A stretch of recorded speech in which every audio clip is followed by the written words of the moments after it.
Hay historias que el fútbol nunca quiso contar en voz alta, no porque falten goles, títulos o estrellas, sino porque recuerdan que, detrás del espectáculo, todo puede desaparecer en un instante.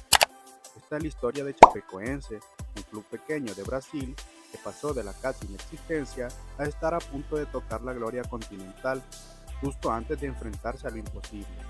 Chapecoense no era un gigante, no tenía presupuestos millonarios, no fichaba superestrellas y no ocupaba portadas internacionales. Durante décadas fue un club modesto, de una ciudad pequeña llamada Chapeco, en el sur de Brasil, lejos del glamour de Río o Sao Paulo. Un equipo que sobrevivía con lo justo, peleando en divisiones bajas, sostenido más por la pasión que por el dinero. Pero algo empezó a cambiar a principios de la década de 2010. Contra todo pronóstico, Chapecoense ascendió, se estabilizó en la Serie A brasileña y comenzó a construir una identidad clara: orden, trabajo colectivo y una mentalidad que no se rendía ante nadie. Partido a partido, el club empezó a ganarse respeto, no por ganar títulos, sino por competir siempre. En 2016 ocurrió lo impensable. Chapecoense llegó a la final de la Copa Sudamericana, uno de los torneos más importantes del continente. Para un club de su tamaño, aquello era histórico. No solo representaba una final internacional, representaba años de esfuerzo silencioso, decisiones correctas y sueños que, por primera vez, parecían alcanzables. El rival sería Atlético Nacional, en Colombia. El viaje estaba planeado. El equipo, el cuerpo técnico y periodistas que seguían al club abordaron el avión con la ilusión intacta. No iban como favoritos, pero iban convencidos. Para Chapecoense, ya estar allí era una victoria. En ese momento, el fútbol parecía seguir su curso normal. Un club pequeño haciendo historia, una ciudad entera pendiente de una final, jugadores que sabían que estaban viviendo el punto más alto de sus carreras. Nadie imaginaba que ese viaje no sería solo un traslado hacia un partido, sería el punto exacto donde todo se detendría.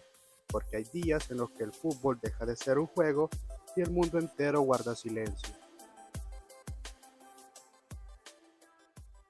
18 de noviembre de 2016, el avión que transportaba al plantel de Chapecoense se aproximaba a Medellín. Faltaban pocos kilómetros para aterrizar. La final estaba solo a horas de comenzar a vivirse, pero el vuelo nunca llegó a destino. La aeronave se quedó sin combustible y se estrelló en una zona montañosa cercana al aeropuerto.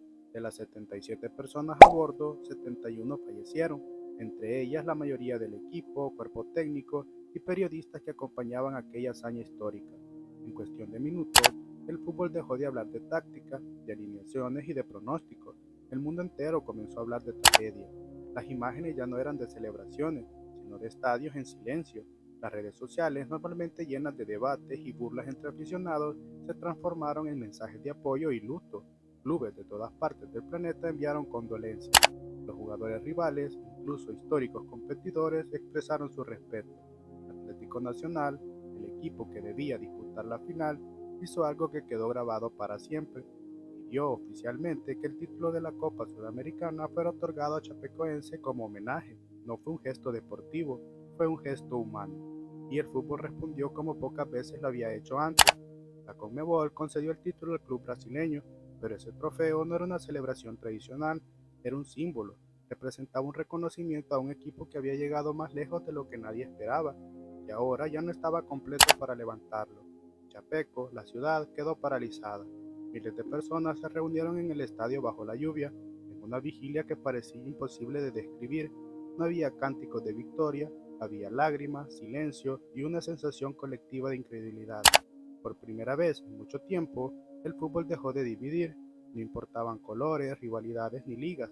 Durante esos días, el deporte más competitivo del planeta mostró su lado más vulnerable. Y mientras el mundo intentaba entender lo ocurrido, una pregunta empezaba a tomar forma: ¿puede un club sobrevivir a algo así? Porque perder un partido es parte del juego, pero perder una generación entera es otra historia. La pregunta era inevitable: ¿cómo se reconstruye un club cuando casi todo ha desaparecido? Chapecoense no solo perdió jugadores, perdió liderazgo, experiencia, identidad en el campo, perdió años de trabajo concentrados en un solo grupo humano. En cualquier lógica deportiva, aquello significaba el final, pero el fútbol a veces también es solidaridad.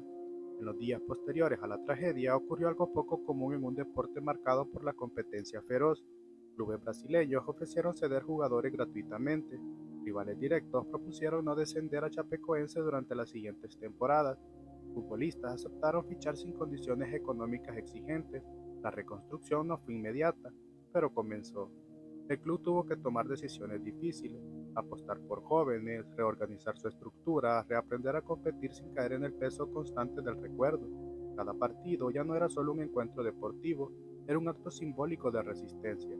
En 2017, menos de un año después de la tragedia, Chapecoense ganó el campeonato catarinense. No fue la Copa Libertadores ni un título internacional de renombre mundial, pero para la ciudad, para los aficionados y para el propio club, significó algo mucho más profundo. Estaban vivos. Sobrevivir no significa olvidar, significa seguir adelante con memoria. Con el paso del tiempo, Chapecoense volvió a descender y ascender. Vivió temporadas difíciles, económicas y deportivas. Ya no estaban en titulares globales, pero eso no invalida lo que representa.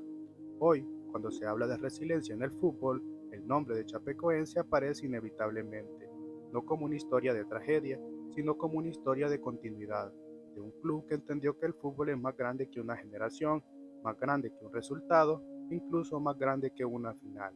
El fútbol moderno suele girar en torno a cifras, contratos y marketing, pero la historia de Chapecoense recuerda algo esencial.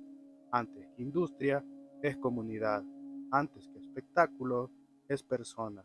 Y quizás esa sea la verdadera razón por la que esta historia no se olvida, porque algunos clubes ganan títulos, otros ganan respeto eterno. Chapecoense hizo ambas cosas, aunque el precio fuera impensable.